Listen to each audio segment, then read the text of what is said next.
else have we got then, guys?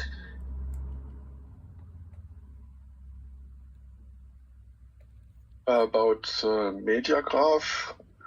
The guys were working still yesterday evening and sent over some pictures, and the customer is still not happy with the registration. So I had a look at the CSV file, and it looks like that Tower 1 needs about 200 documents to stabilize. So I was discussing this with Yusuf. So I'm trying to get the HMI data from the transport. Just maybe we can see something there. Yeah, I mean, so if you look at it, if you iron out, so they're not complaining about registration. Yeah, they're complaining about JM to JM, which is not.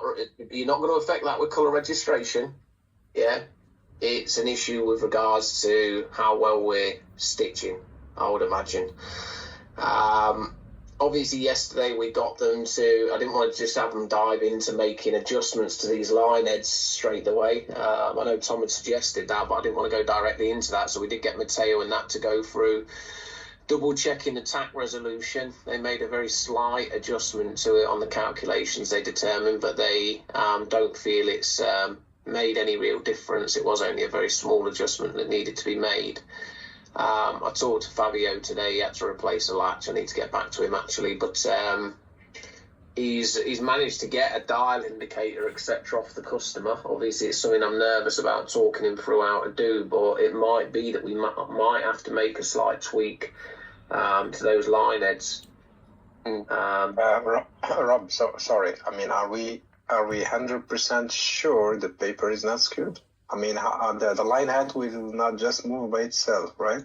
No. This is what I've always said. Yusuf, but and also I don't know how they measure papers is centered or not. Yeah, on the 5,000 is not off the edge of the roller. They need to adjust from the frame. Measure from the frame. So. I would be really surprised that the line head needs to be moved now after 2 years. That's really strange. Looks strange to me. Yeah, I mean, I suppose so a couple of the things are how much colour have they really printed? Not a lot. Yeah, so is this something that's slightly always been there? It's not huge. Has it always been there slightly? It's only just now being really picked up and asked about. I suppose looking at so they're saying Tower 1 is worse than Tower 2 when I asked this morning about whether it's Tower 1, Tower 2 predominantly or what. And if you actually look, I'm trying to see whether I've actually even got the case open still. But again, I mean, I had discussion with David this morning, and apparently we haven't looked at the tension yet.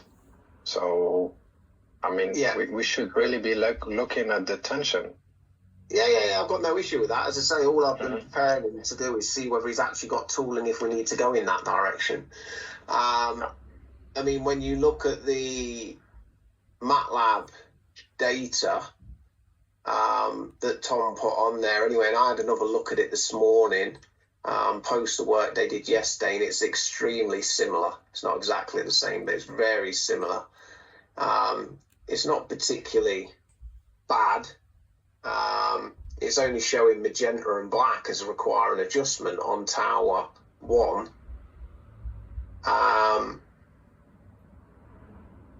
It obviously, when you look at the printed overlap, it's showing cyan needs adjustment as well. And on the prints that they're showing us on different stitch positions, some of the colours are good and some of them bad. So it's not consistent. But it's across all 4 colours, even though some of them are showing us not needing adjustment from a skew perspective. It sort of makes me question line head, skew and paper. Yeah. So go ahead. If we feel we can talk Fabio through setting up to get the data collection from the HMI, let's do that first before we do anything. As I say, I am nervous about I'd be more confident if Matteo was there to do this adjustment, but is not there. But even with Matteo there, I'd be a little bit nervous about making a mechanical adjustment. But yeah, and also Rob, I mean, if the MATLAB, in my opinion, I mean, if it shows Q on black, but also the cross-track shift, you know, if it shows also an important cross-track shift, I would be confident to say this is paper dragging to one side. This is not line head skew. Yes, yeah. Okay, all right, let's get the transport data, then go from there. I sent you the file, David. It's on page 36. Yeah, okay, thank you. There's another one with regards to registration that we need to look at as well. Antonio, did you share that Paragon file with Youssef today? Yeah.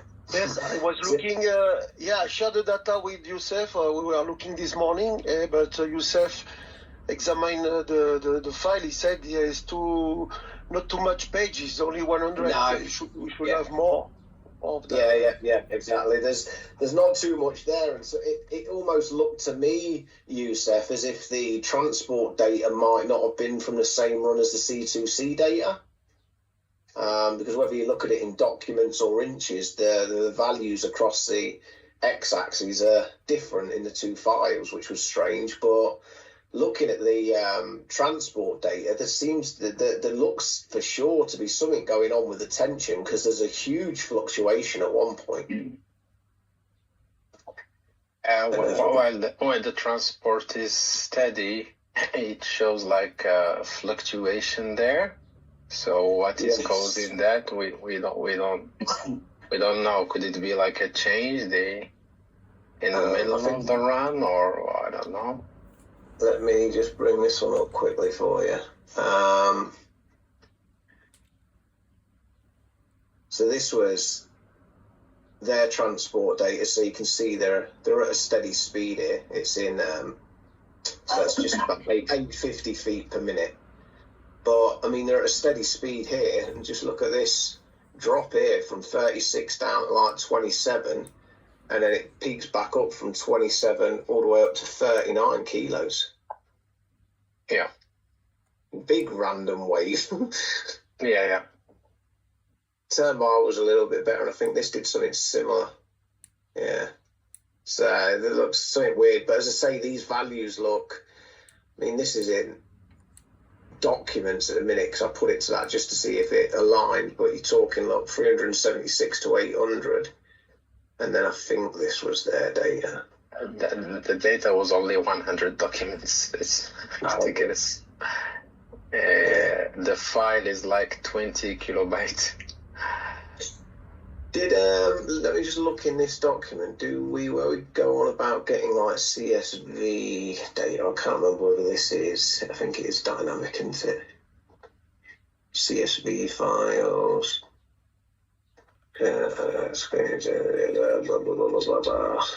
So we don't stipulate in here how long to run for, do we? No, because it depends on the speed. But maybe we should specify the number of documents. Yeah. Maybe you should say run at least 500 documents.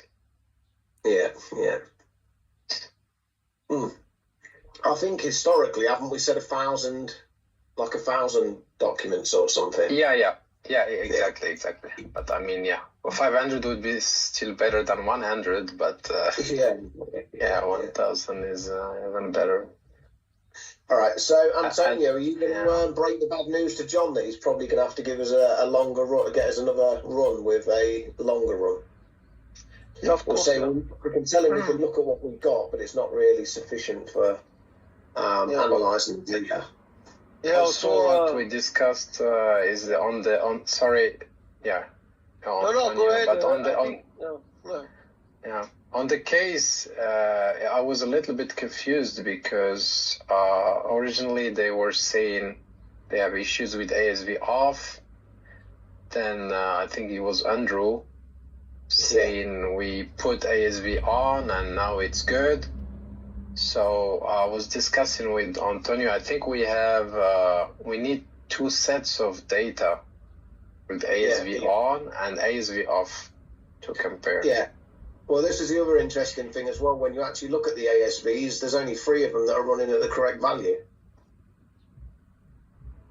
This Tower 2, Cyan, Magenta and Black, the rest are all running at the incorrect set points. It's a bit all over the place. And saying that, actually, these aren't quite right, because shouldn't it be 5.5?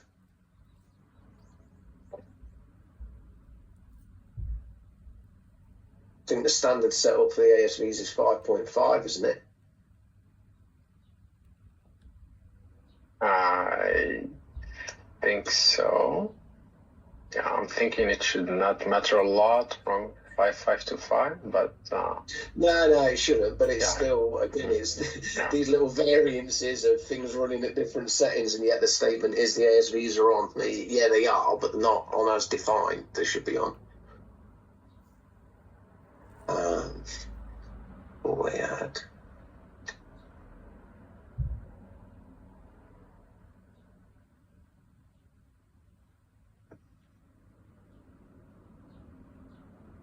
Might be able to get to it quickly here and confirm.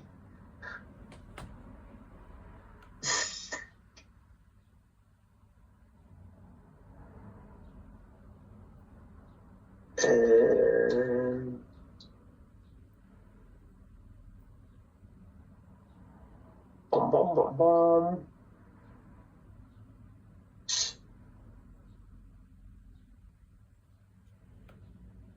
So...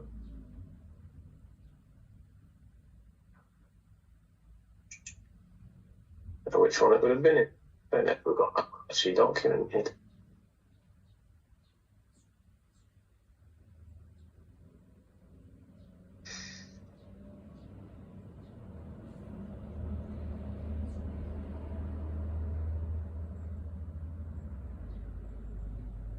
I don't think it's in this section, is it? Shouldn't be. But I can see. Yeah. I mean, I think by default, they are supposed to be 5.5. Okay. So, yeah, all right. So, yeah, Antonio, if you can do that, I don't know if we can pick anything from what they've given us. I did see it looked like one of the Qs was a little bit high as well, Yusuf. 92. Okay. It's not Q, it's a little bit high as well. Okay. Well, yeah. The variation of the stitch on Tower 1 is, it looks like there's like a trend, like a bad trend going up a little bit.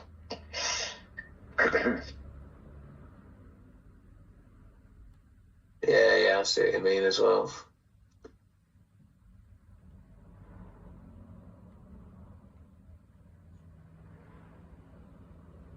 And the last set seem really bad as well, don't they? Certainly on Black. Mm-hmm. Yeah, I mean, first I was like, oh, this stitch is from a week from now, like last Tuesday. Yeah. But then I realized that this is where originally it was escalated, right? Yeah, it has been escalated, but it's not happened with all the job. It's only he mentioned that it's appear with a job with heavy coverage. Also, like he says, the pages are changing from operator side to GR side, so it looks like there's asymmetric jobs.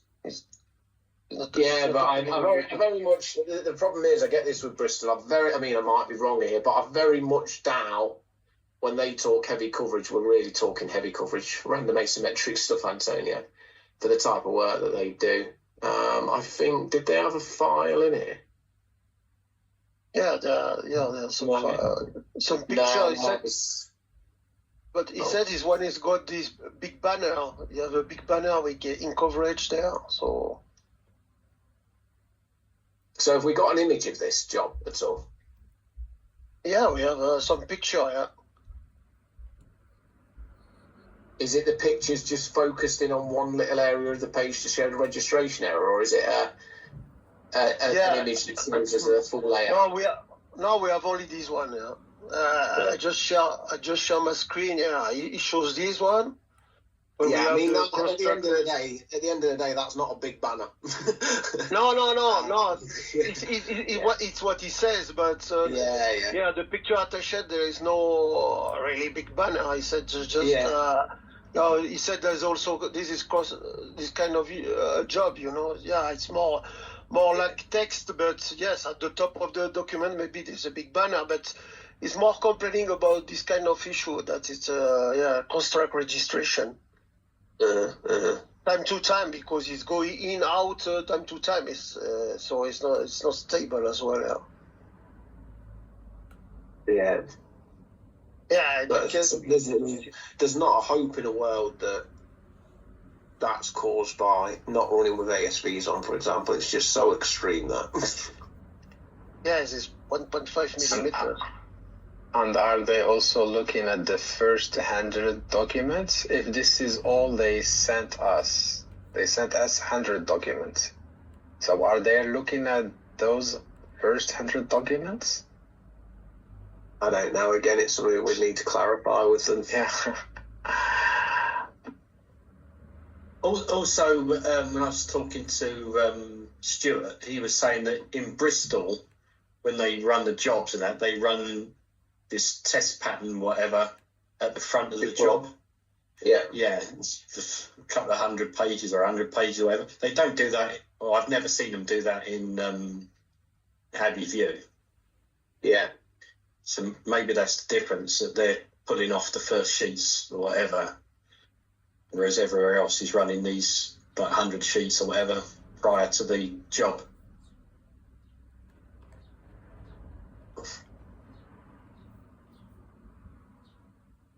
They're also only running one C2C mark, aren't they? In that data they've given us. Pages, cameras in 110. 110. Wow. So one C2C mark each side.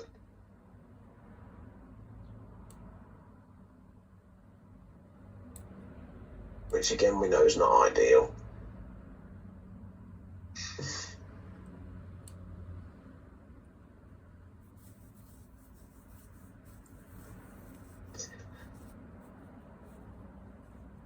Okay. I think the Adji's been on the feed, haven't they?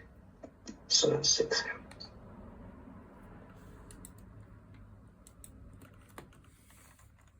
Okay.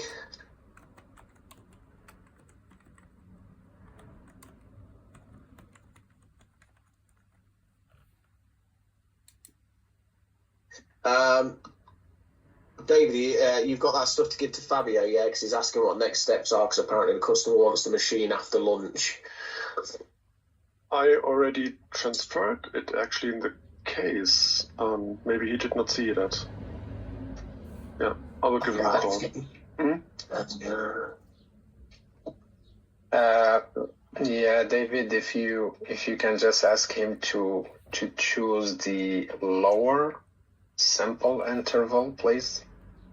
Lowest one possible. I think it's 100 milliseconds. Okay. Okay, we'll do. I've just put it in my comment back to him anyway, telling me you've already shared next steps in the feed below.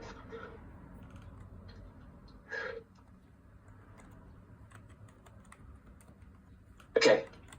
All right, let's see what he comes back with there. We will. What else have we got?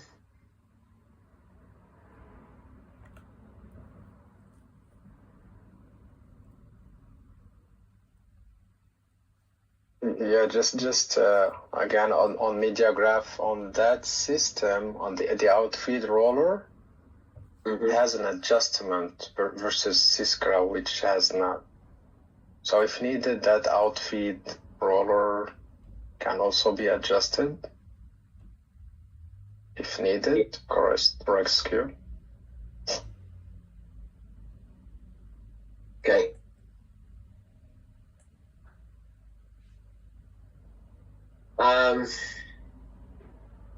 It's a bit of a difficult one to explain to him, but I think the only way you can really do it is he needs to measure and set up on the tack roller and make sure he's centre on the tack roller, and then he needs to take a reference from the operator side inside edge of the side frame to the edge of the paper, and then he can get the same reference on the IQ outfeed roller, can't you? Because you've got the little angled flat surface that you can slide your ruler along and put it up to the inside edge of the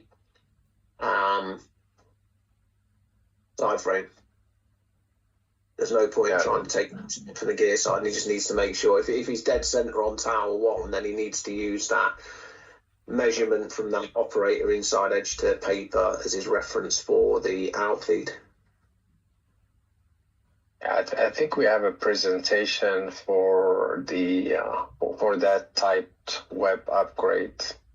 I think that information is in there. Let me look. Can share that with him as well. Mm-hmm.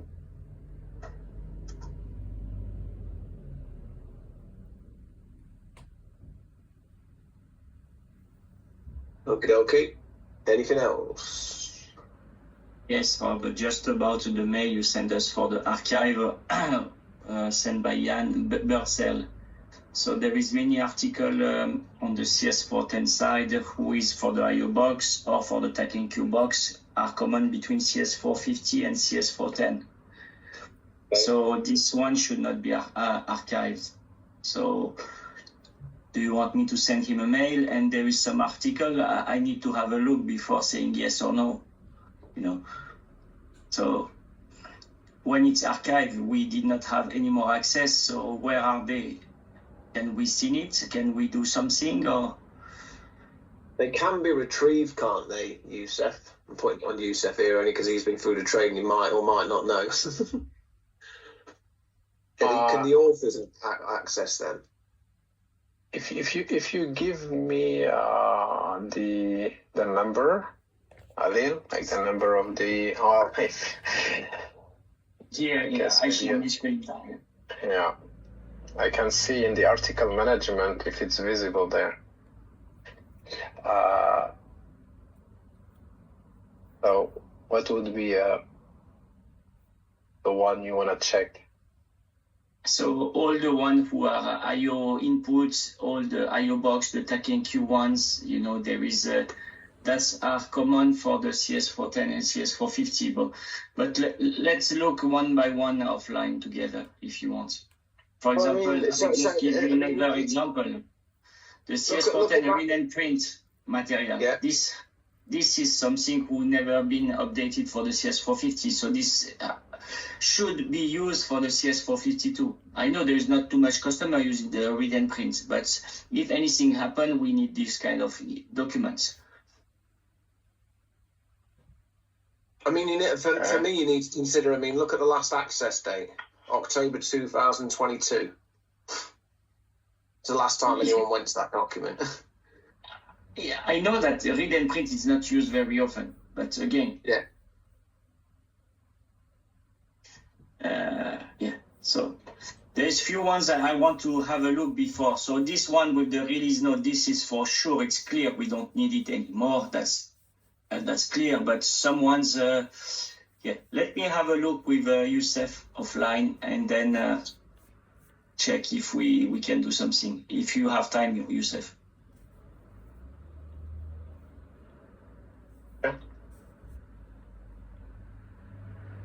Okay, that's it for me.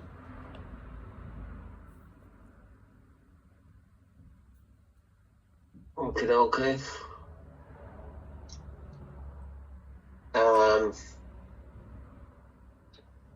Anything further, guys?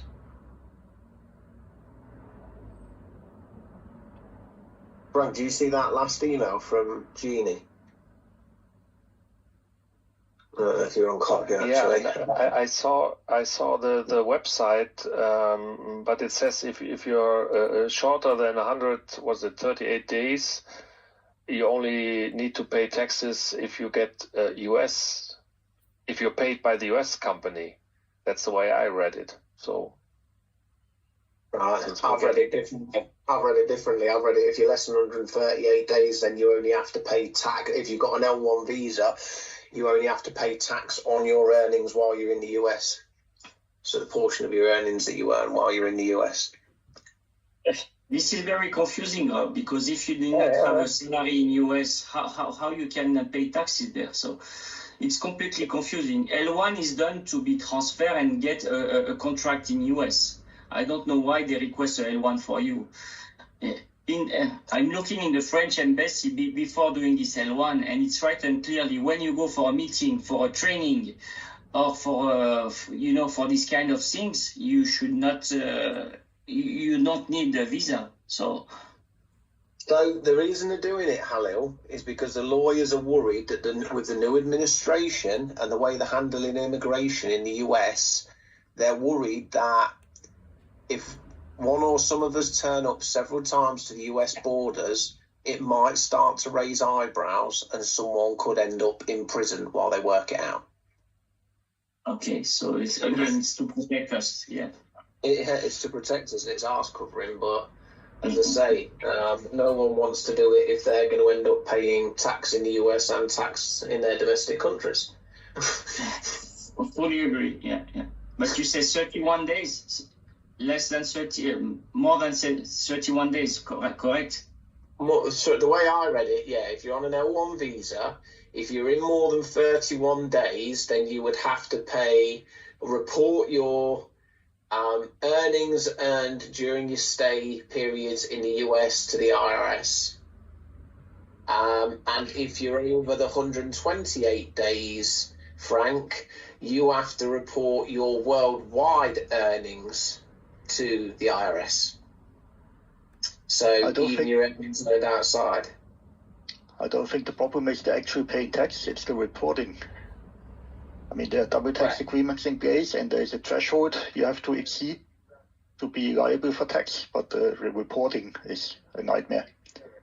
Mm-hmm. Yeah, my wife is American. My wife is American, and every year she has to send her tax to the IRS. Yeah. Only to prove that she's not earning enough to pay tax, but she has to do her tax reporting. Yeah. I just give you another example from my side, because I'm a Swiss employee, I'm living in France. I did a tax document for each country, and what I pay in Switzerland, it's deducted from in France, So there is some agreement between the two countries. So what I'm paying in one country is deducted on the other. It's probably not the same with Mr. Trump. No, it will be the same. There's a double tax agreement between the US and UK as well. Yeah. It's everywhere in Europe, this double taxation rule. Exactly. Excel. It's everywhere. All the European countries. You cannot be taxed in one country but you have to prove that you pay the tax. Exactly. Within the EU, that's fine, but there is no double tax agreement between the EU and the US, so it's the bilateral agreements. Yeah, again, we should ask the lawyer. The lawyer should know the agreement between the countries. But as you said, because Trump is changing all the time. The lawyer's not allowed to tell us anything, it has to go through Jeannie. Okay.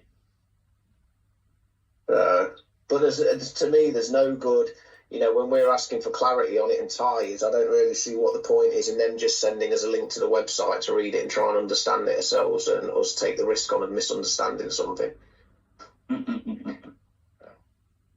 Nightmare. Okay, so the limitation is 31 days then to go there per year.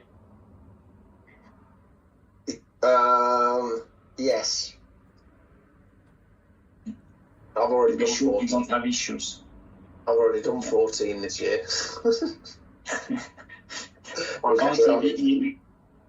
Business days? 31 business days, or?